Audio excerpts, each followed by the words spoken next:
Hi everyone, welcome back to our channel.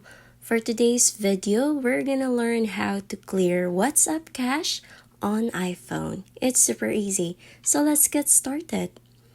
The first thing that you need to do is open the Settings app on your phone.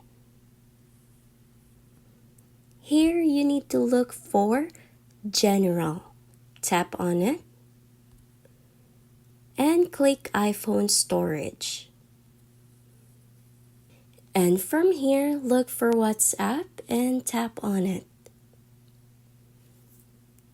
Now, unlike Android phone, it will not give you the option to clear cache. But instead, it will give you an option to offload app. So you need to offload the app. So once you successfully offload the app, this will temporarily remove the app from your phone.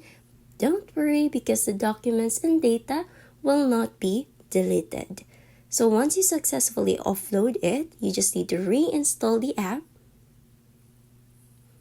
And once you reinstall the app, it will give you all the data back and clear your cache. There you have it.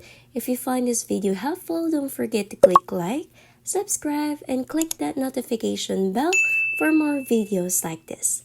Thanks for watching.